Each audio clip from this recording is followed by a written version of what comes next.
welcome to Red Clay This Month, the show that brings light to important educational issues that affect students in the Red Clay Consolidated School District in Wilmington, Delaware. I'm Dr. Judith Conway. I'm the Supervisor of Unified Arts here in Red Clay, and I'll be your host for this show. Now, on today's show, we're going to talk about the importance of communication. Red Clay works very hard to keep the flow of information to families and the community accurate and up to date. Today's guests will talk about why that is so critical to the future of a modern school district and ways that parents can stay informed. Well, let's jump right in. Please help me welcome Cathy Thompson, who is our school board president. Oh, hi, Cathy. How are you? I'm good. Thank you. Nice to see you. Nice to see you too. Come on, have a seat. Come on here. Thank you. How are you doing today? I'm well. I am Good. well. I'm so glad that you're here with us because communication is such an important topic, and It is. we really want to be able to delve into that and get the big picture from you. So I mentioned just in my intro here that communication was essential. It was critical to a modern school district. What do you think? I absolutely agree with you. I think that communication really forms the basis of trust. And trust is really the basis upon which we can get the hearts and minds of all the people in our community. It's really essential for us in Red Clay, and especially in Delaware, because of the way our school funding works. We need to be able to pass referenda in order to fund the system appropriately. But more importantly, we on the board are elected by the community, and I think we want to make sure that we get community input. We want the community to know what's going on. We want to get their input because it helps to inform decisions. And with that input, we want to be able to make decisions that are good for our community as a whole. Because our schools are local. It's local, local, local. And so we own our schools. We need to have the basis we need to provide the information, get the input, so that we can all deal with it. We all own these schools. Right. So I heard you mention trust. So what role do you think transparency plays? Because communication seems to me to be all about transparency. So what role do you think that plays in the development of trust? I think it's a foundational element. So we try as best as we can to be transparent. So transparency, I mean, really being able to openly, communicate everything you know about the school district or everything you know about what's going on in a way that can reach people so that they can participate. I really think it's foundational to trust, transparency, to trust, and to making sure that people feel good about our schools, the whole community. And I know there's a lot of stuff we've done, like we've been really ahead of the curve as far as that transparency is concerned with, long before it was a law or a regulation that you had to record school board meetings, yes, and have them available to the public so that if people can't come, that they can at least hear what was discussed. I know we were doing that long before it was a requirement. And so it strikes me as Red Clay and the board of Red Clay has often thought of transparency as being an important element of trust. I totally agree. And I think we've done it for a long time, as you mentioned. So I think one of the foremost things that we think about is how do we communicate and how can we be transparent? It's really something we talk about pretty much at every board meeting. How do we communicate? Have we communicated appropriately? Are there other ways we could have reached out to people? Do they understand what we're dealing with? Because, we have a lot of information to communicate. It's kind of difficult to get all of that out. It's hard to receive all the information that's available today in society, but we do try really hard to do that. And it's really important, I think, to the district and to the board. I know it is to the board.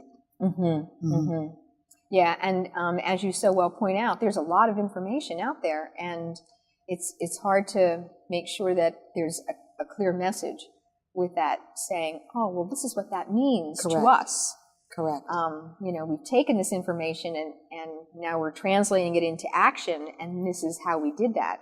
Correct. It's really easy. It's difficult to get all the information out, and it's very easy for information to be misperceived. So we try as hard as we can to communicate in a variety of ways. We do it on the website, we do it via email, we do it via the calls. We do it, through the PTAs. We do it on the websites. We just repeatedly try to get information out, sometimes even sending paper home in backpacks, which is really kind of an antiquated way to communicate anymore, but one that can be effective at times as well. And we've also made sure that, for instance, on our website and in communications that we do, that it's in various languages. So we're not just communicating in English. And I do think that's really important, to make sure that everybody feels welcome and everybody has the ability to at least grasp and understand the information. Yes, absolutely. I got something from the one of the utility companies just yesterday, and it had some information in different languages that you would expect: French, Spanish, Haitian Creole, Arabic, but there was also Urdu, and there was also Gujarati. Oh my! And in my role as supervisor of Unified Arts, World Languages is in there, and those were, before I started doing this job, those were languages that I had never heard of before, but they're becoming more prevalent, I guess, in this area. That's interesting. And so, I know we have all those choices on our website because it's a pull down, and I can see the list of languages. So you're right, that's removing those barriers, making it possible for everyone to absorb the information is really important. Yeah, and I think what it also does is make people feel welcome. When you can communicate with them in their own language, you can really feel welcome, and I think that's something that we do try to do as well. When we were at the National School Board Association meeting last year, we learned about this neat tool that I think it was, I don't know, you could get it on Amazon, but it might have been Apple, because it worked with an iPhone, and you could put these earbuds in your ear, and with your iPhone, I could be speaking in English and communicating with you in French, and you could be hearing it in French and communicating in French to me, and I'd hear it in English. And it was just the neatest thing. We all thought it was, everybody in the room thought it was a really outstanding tool to be able to communicate with people in the variety of languages that we find in virtually every school district in the country. Right, right, because that's the basis of making the relationship, right? And I know we here at Red Clay recognize the importance of relationships. Yes. Speaking of which, I know the board recently hosted some community conversations about the hiring of our new superintendent. Yes. So can you elaborate maybe a little on the board's philosophy or the board's thoughts in terms of having face-to-face conversations as well as some of the other things that you did? Sure. So our superintendent search, and we consider hiring a superintendent to be probably the most important job that the board does, and a critical job, a critical item for the community. I mean, we've had our most recent two superintendents have lasted a long time. So Bob A. was here for 12 years and Merv was here for 10. That is unheard of for superintendents. Their typical tenure is a 3-year kind of time period nationally. So we've benefited greatly from hiring really good superintendents that have connected with our communities.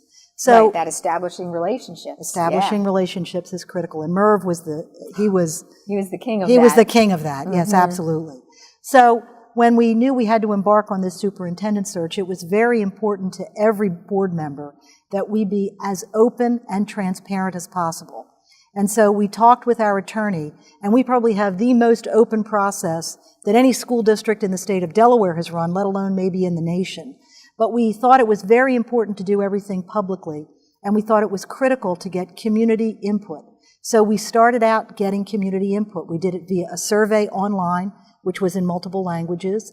We did it through the community conversations, which were we had 5 of them, that they were face-to-face in person, where we got the ability to talk with community members to find out what they liked about Red Clay, what they didn't like about Red Clay, how they thought we could improve, what they thought we did really well, what they were looking for in a superintendent.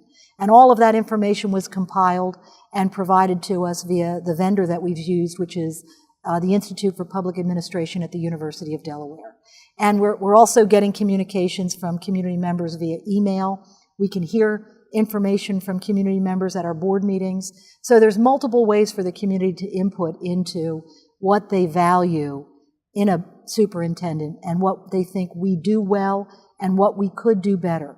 And we went out and advertised this. I mean, Patti Nash worked on this with me, and we advertised in any way we thought possible. So that takes a lot of hard work. And then, of course, you have to do something with the feedback. And so compiling the results and taking the community conversations and pulling the common threads out of all of that is just as important. And it's, again, to do it right. I think that's a great example of how it's before thought, the actual events, and they're multiple, and then the afterthought of it in terms of gathering that information and making it,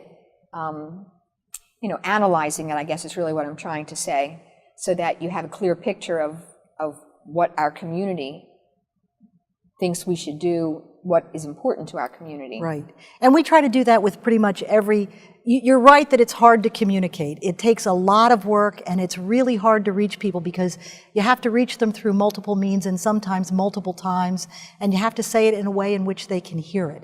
And that's very hard to do. It's really hard. We struggle with that in the district, I think, all the time with everything that we do. Right. There's 10 other examples we could give. Correct. Mm-hmm. But one thing that we do at the board level, and if anybody ever wants to follow board meetings, part of our rhythm is we introduce a topic one board meeting and we vote on, if there's an action item about it, we vote on it the next, to kind of allow time so that the community can hear about it and the community can provide input that way too if they want. Mm-hmm. Mm-hmm. And that requires careful thinking and careful planning to make that be the process and that be the pattern. Right. And we're always checking ourselves on it. Mm-hmm. Right. Because it really is important to get community input. I mean, these are community schools. We absolutely want the community input. We want it. And we serve a larger community, we serve a whole community, but we also serve the 16,000 families that are in our schools. Mm-hmm. But we serve them as well as the people that aren't in our schools, and we have to deal with all of them. And so we do strive, and I do mean strive, to communicate, to be as open as we can be. And I think we do pretty well in terms of openness. There's the only things I think we're not open about is whatever we talk about in exec session, which primarily is either student discipline or personnel matters. And those things you would never talk about publicly. Right, exactly. Right. Exactly. All the privacy laws prohibit that. So everything else, though, is public. Mm-hmm. And FOIA, the Freedom of Information Act law in Delaware, requires us to operate that way as well. Mm-hmm. But it still takes analysis, time, forethought, afterthought. Yeah. A lot of thought. And action. Yes. Action as well. Yeah. Well, thank you. Thank you for coming on the show and sharing that important perspective with us. And we're going to hear some more about it with our other guests. So we're going to take a break, and please join us as we continue to explore today's topic. Well, thank you for having me, Judith. It was nice talking to you. Oh, it was great. It's always nice talking to you, Cathy. Nice talking to you, too. Thank you. Yeah.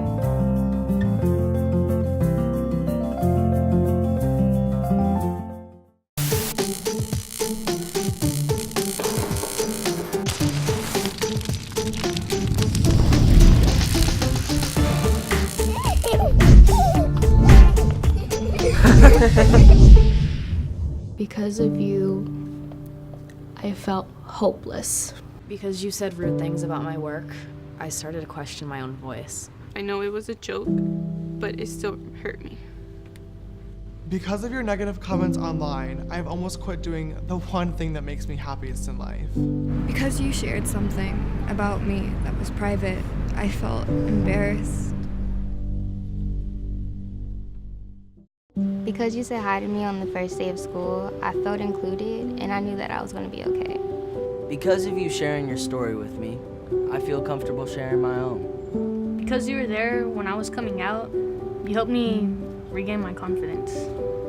I'm still here today because of you.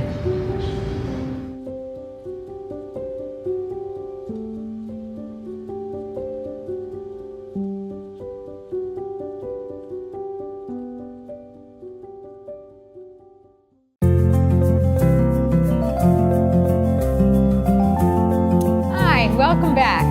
I hope you had a good break. Okay. Hi, and welcome back. Please join me in welcoming our next guest, Pati Nash, our Public Information Officer here at Red Clay. Well, hey, Pati. Hi, Judith.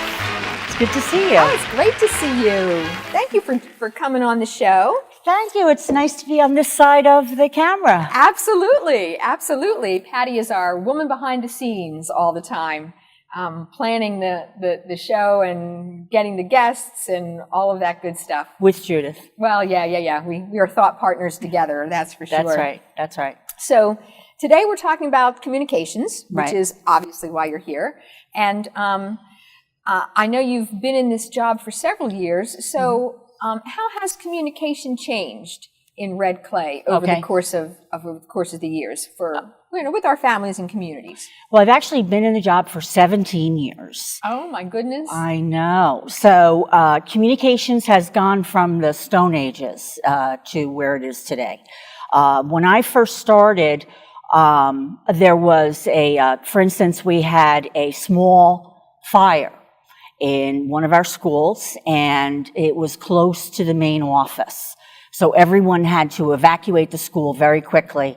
And back then, our system of communication was a card file, those little tin card holders, and we had the emergency contact information for each student and parent on there. Well, someone didn't grab that card file before they ran out of a burning building. So we had no way to contact the parents. So we had to rely on the one radio station. So here it was, there's news going out that a school is on fire, and we had no way to contact the parents. Today, for instance, parents would get a phone call, a text, an email, Facebook, a multitude of ways that we would get that information to parents within minutes. And back then, that took well over an hour to set that up. So Wow. it's really dramatically improved, in my opinion. And we went from probably a couple of ways, in this case, one way of getting information out to like 5 ways of getting information out. Yeah. During an emergency, for instance, back then, if there was an incident at a school during the day, we would know that our deadline to get a note home was when the kids went home. We would send notes home with the children to let parents know, about an incident that had occurred that day at school. That's a very quaint idea to do that now. Oh, right. That wouldn't fly. And you've got kids, no, it would not fly. You've got kids with cell phones that are texting parents and letting them know of incidents while we're scrambling, trying to get it up on Facebook and out through the website and out through a phone call and send out all the various ways that we do. And it's expected, and it's appropriate to have that information out to the parents as quickly as you can. Right. So it sounds like changing media has really altered the way your office works. Yes, very much so. As new media come online, obviously there's been an explosion of social media. I know that your next guest, Horace Knight, that's his area of expertise. He's going to talk a little bit more in more detail about that. But the information explosion has occurred in all industries, throughout our country, throughout our lives, and it's affected school districts as well. And the expectation for quick, accurate, meaningful information out to our parents really has become, center stage for one of the things that we do.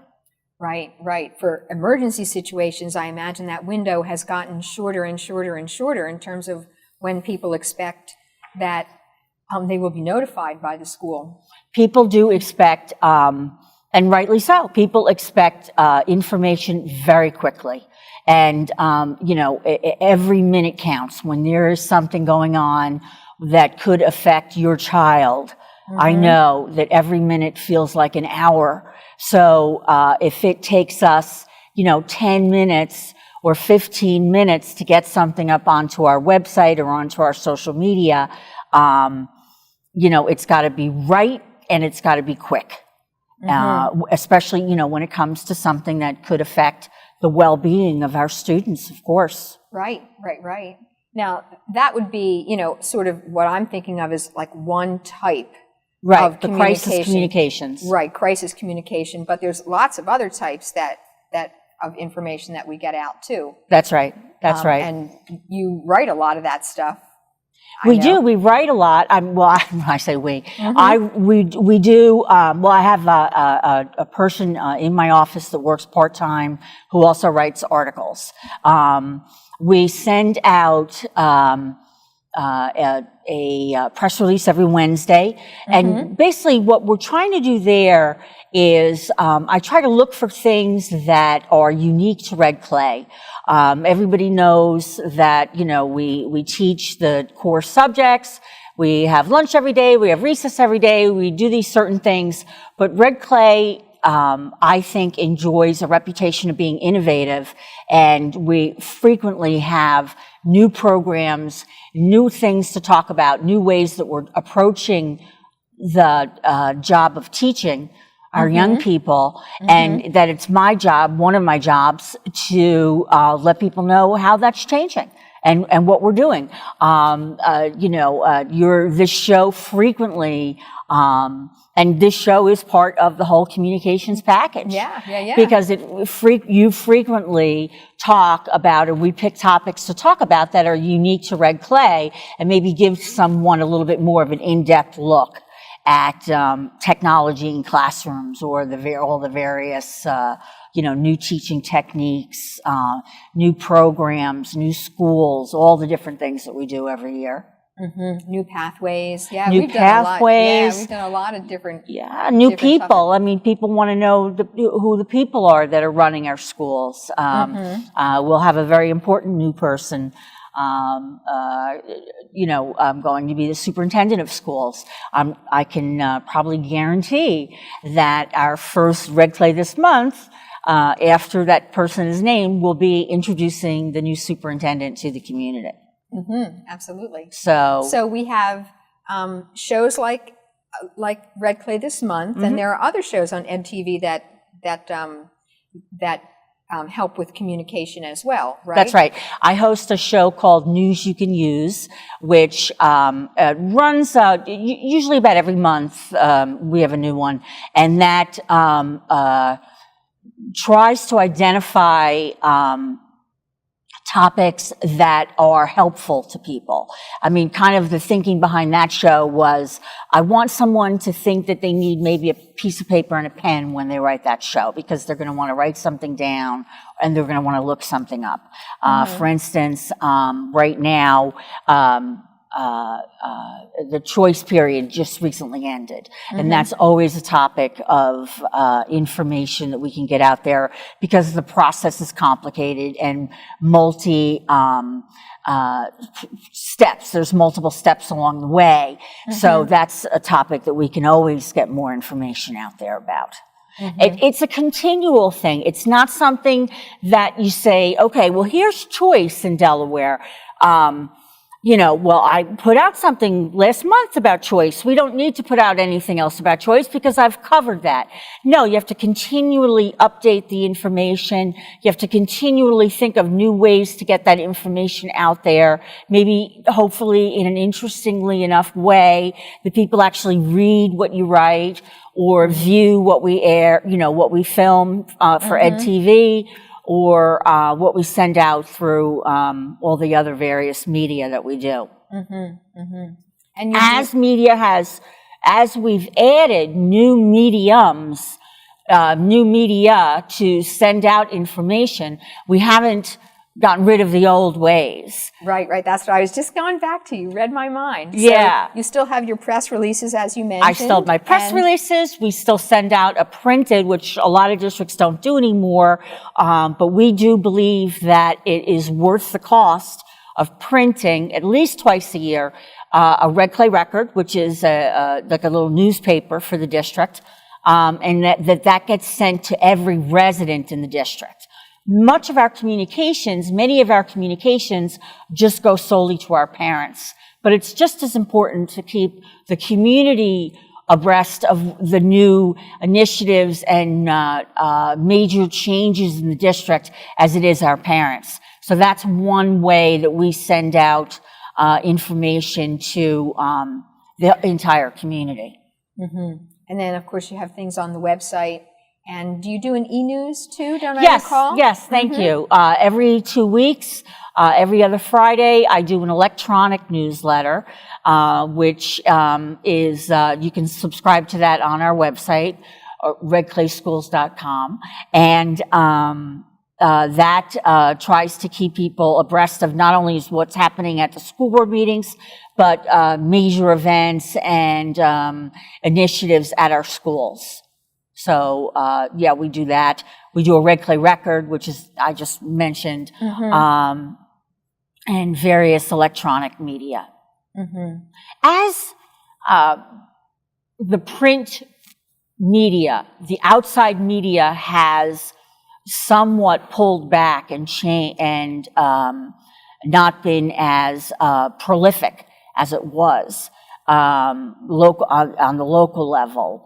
I've found that school districts, including Red Clay, need to create their own media. We've had to become almost our own media outlet to get information out to parents. We can no longer rely on a daily newspaper reporter being at every school board meeting, every event, every announcement of all the new programs. We've had to become our own media. Your own news outlet. That's right. Yeah, so that's kind of what your office has grown into. That's right. A Red Clay news outlet. Well, you could call it that, sure. Yeah, the Pati Nash Network, it's PNN instead of CNN. CNN, no, I'm kidding. Well, thank you, Pati, for coming on here and sharing this information with us. And thank you for having me. Certainly, and it really puts in perspective what Cathy Thompson and I were just talking about in terms of the importance of communication. It's all these ways that we communicate and that we keep communicating like a little mini CNN, like our own news outlet. I think that's a very apt metaphor and description. Yeah. So, well, it's critical for many things. It's not only obviously in a crisis, it's crucial, but it's also important to let people know how those dollars are spent every year. Right. Because we are dependent. That they can trust us to do what we're being very transparent about it, to harken back to some words that Cathy and I were using. Oh, that's right. Every transaction is public information. That we're saying, this is what we're doing, and this is why we're doing it. So you can trust us to do the right thing. That's right. And we're public servants. We answer to the public. And as the district FOIA officer, the Freedom of Information Act, I'm highly aware that just about everything that we do is public information and we're accountable for all that we do. Absolutely. Well, thank you for sharing all that with us. You're welcome. We're going to take a break now, but be sure to come back because we do have another guest who's going to talk about social media.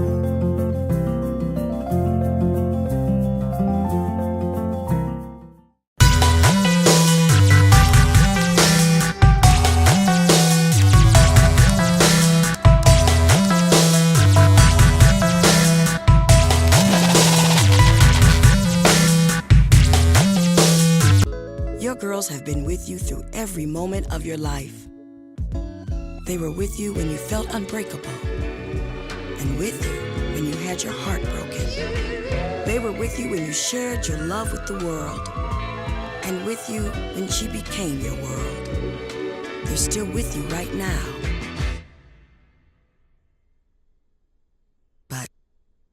how well do you know them? In Red Clay, there's more to being a school nurse than just giving out Band-Aids. Sure, we help prevent the spread of flu and other diseases, but did you also know that we work with physicians to coordinate care? We administer medication and manage chronic disease. We coordinate sports physicals and provide education to students, staff, and communities. We deal with stomach aches, sprains, and nosebleeds. We conduct screenings for hearing, vision, and so much more. Plus, we document it all. And sure, we give out the occasional Band-Aid or two as well. Red Clay Nurses, keeping your kids healthy is what we do best.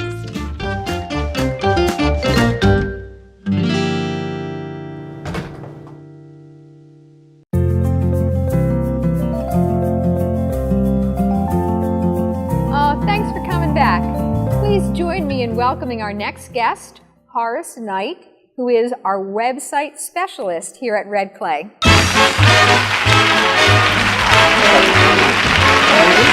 Oh, thank you for coming.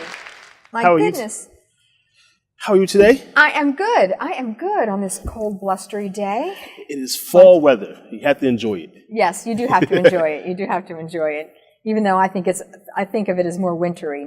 I agree. But so we're here talking about communications today and how important that is for a school district to be as transparent and open as possible, and that requires multiple ways of getting out information. And I know one of your specialties is social media. So have you seen the role of social media evolving as far as like school districts getting information out? Well, so in regards to just in general, teenagers, that demographic, they're on social media. So there's a need to go where the community is. So even parents are on social media, following their kids who are on social media. So it's important that, school districts, they're on social media to share information of what's happening so the kids can find it as well. Mm-hmm. So, the days of newspapers and flyers going home and those sort of things have changed some. So there's a need to be able to reach the entire demographic of your school population. Right. And that's a good way of putting it. Like, you have to look at where they are. Right. And since they're on social media every day, then that's where you go, where they are. Technology has advanced where we are in our hand society. Everyone's carrying a mobile phone or a tablet. So there's many apps that you have on those tablets and phones. So there's a need to have information there and it's readily available for people to see in an instance. Mm-hmm. Mm-hmm. So, what do we use? I know we use Facebook. Red Clay is very transparent. Pardon me. So we have Facebook, Instagram, and Twitter is kind of our base for social media. We also do a lot of videos. So our YouTube channel, a Red Clay channel, and an EDtv channel, which is there as well. We also use email marketing, which is considered social media as well because it's coming through the same formats in the phone and tablet. So we have those, and we are expanding into some more formats in the very near future. But Facebook, Instagram, and Twitter are our basis for reaching demographics currently. Mm-hmm. Mm-hmm. Parents are on Facebook.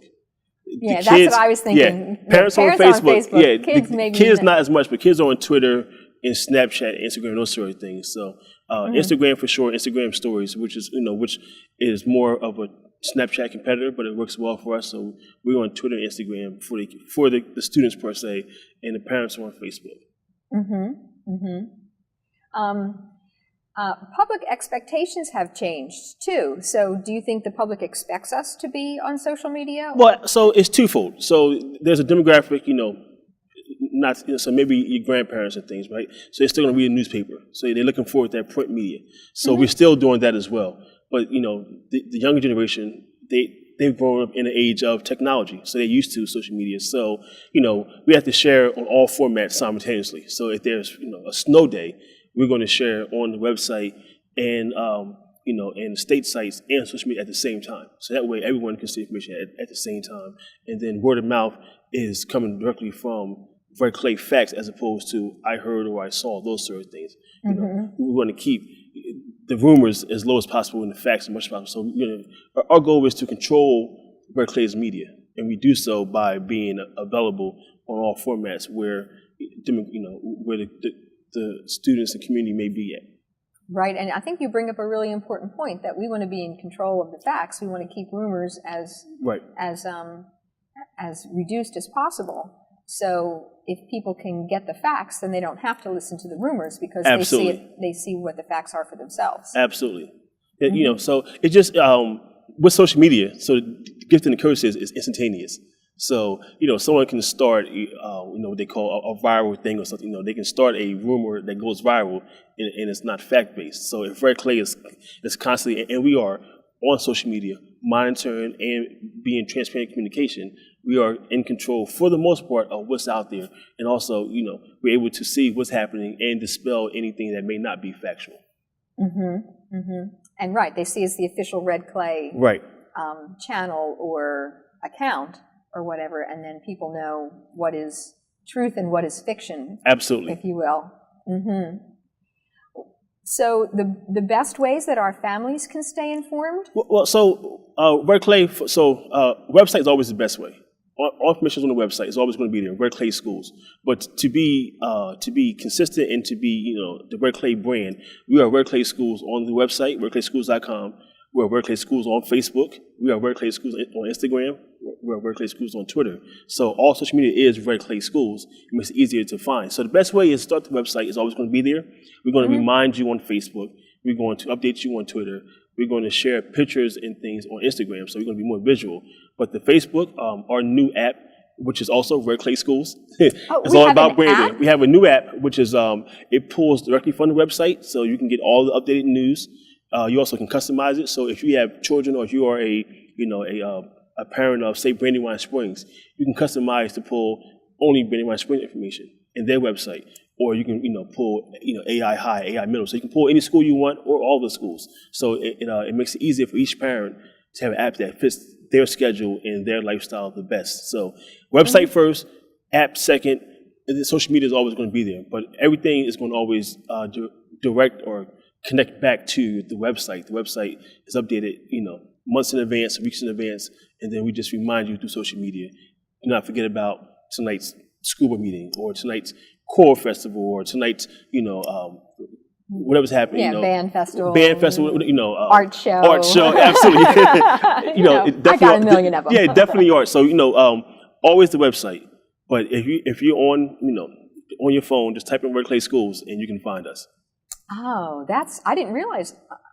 I guess because I don't really pay that much attention to Twitter. Right. So so I didn't realize that all of them were at it's very important Red Clay Schools. It's very important for branding. You want to make sure that you're consistent. You have different names. Then it's easy to get lost in the shuffle, and also for someone to follow, a dubious account. So right. A fake account, yeah. And it happens. People make them all the time. They call them. I can't think of the name right now, but they call them the dubious accounts, and those things happen. But we want to make sure that they know who Red Clay School is. So we have the same logo, the same photo in different formats, and the same name all across websites and social media. So everything you can find is Red Clay Schools. Oh, well, that's good to know. That's good to know that we're doing our fight against fake news and disinformation and all of that stuff by keeping consistent. Well, misinformation is going to be out there because, you mentioned about expectations. So there's a need or there's a want, and I'm guilty as well. You hear a story, you want the facts as soon as it happened. Before it happens on Monday night, it's in the Tuesday newspaper. Now, Monday night, it needs to be out there in the stratosphere Monday night. So with that, sometimes it's misinformation. So we have to be in control of that before it happens. And having the branding there absolutely really helps that. Keeps it very consistent, and they know who Red Clay is, and able to just connect. And we're responsive as well. So if you're sending messages through Facebook, we're responding.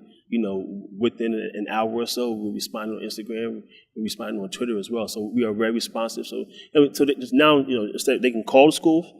They can email the schools, they can send messages to social media, but we're going to be there and be responsive so that everyone has the opportunity to connect with Red Clay through a channel or so. Whatever is most comfortable for them. Yes. Well, that's excellent, Horace. Thank you for sharing that information with us. That was really interesting, and as technology keeps changing, I am glad we have you with us to keep adjusting it and looking out to make sure we don't fall in those pitfalls. Thank you very much, and be sure to visit redclayschools.com. Redclayschools.com. You got it. Thank you. I would like to thank all of our guests today for taking time out of their busy schedules to be here with us. Thank you for tuning in to Red Clay this month, and I hope to see you next month.